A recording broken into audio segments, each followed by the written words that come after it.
I'll be honest with you guys, I'm really excited for Missing Link. Leica never disappoints. And plus it's in Dolby, so I'm excited.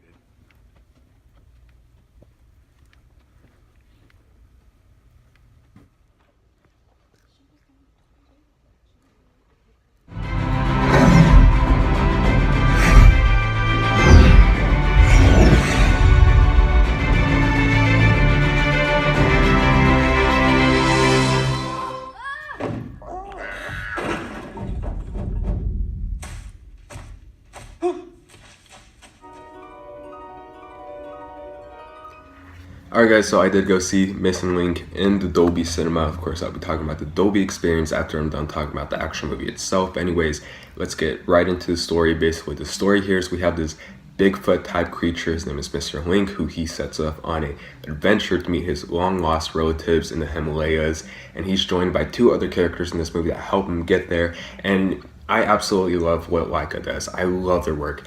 Each movie, they just get better from a visual standpoint, and their work is just unbelievable sometimes.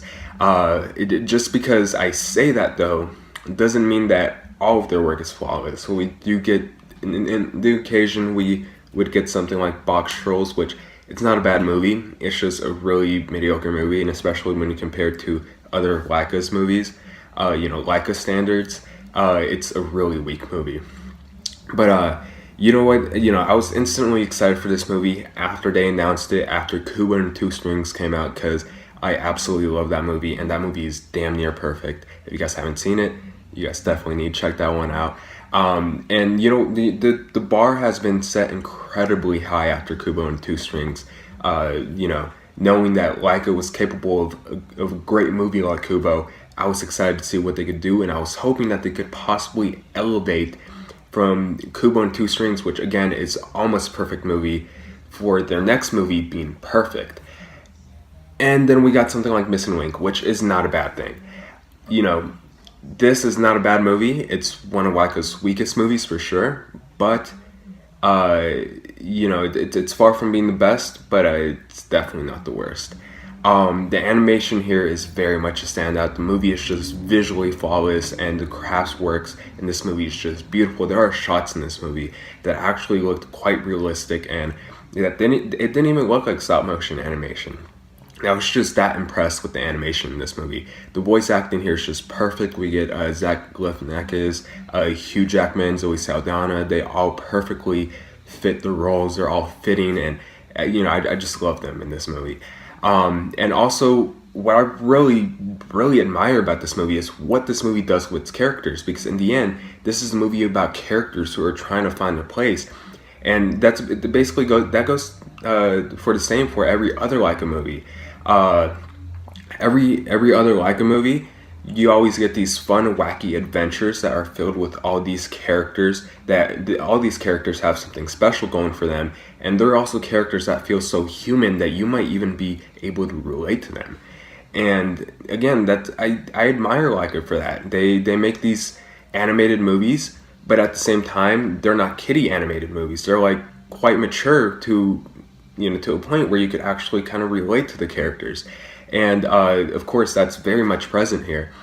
The movie's story overall it's a little bit simple, but it never really gets generic. But if I'm gonna be honest with you guys, there were times where, as good as the story was, there were bits where I was just kind of starting to lose interest. And I hate to say this, but there are points in this movie where I was actually kind of getting bored as well. And the main reason is because the story once gets sophisticated sometimes, and because of that, it actually kind of starts to lose you at bits. And also the writing, I wish could have been much better. They definitely could have done a better job with the writing here. And the movie's villains, the villains in this movie, just think of any generic movie villain in an animated movie, and those are the type of villains they have in this movie. That's just how generic the villains were in this movie. But overall, those are just small things that I think that Leica could have definitely improved or done better here with this movie. It's one of Leica's weaker movies for sure, but it's not necessarily a bad one. It's still some pretty good work though. I'm kind of sad to see that this movie's flopping at the box office, but nobody supports original movies anymore, and you guys are still complaining that Hollywood doesn't make original movies, but they do. You guys just don't go out and watch them. But anyways, I'd say that Missing Link is definitely worth watching on a matinee showing, and with that being said, I'm gonna give The Missing Link a B.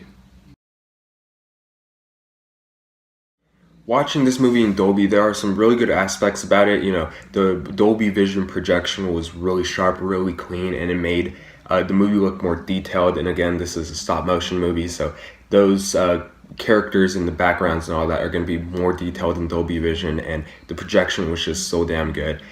As for the Dolby Atmos, though, for the most part, it's absent till the last act of the movie, where they actually start using the overheads and they actually start using the sound around you. So overall, for the Dolby experience, I don't think it's one that you need to watch in Dolby, but for the projection alone, if you have A-list, then why not see this one in Dolby?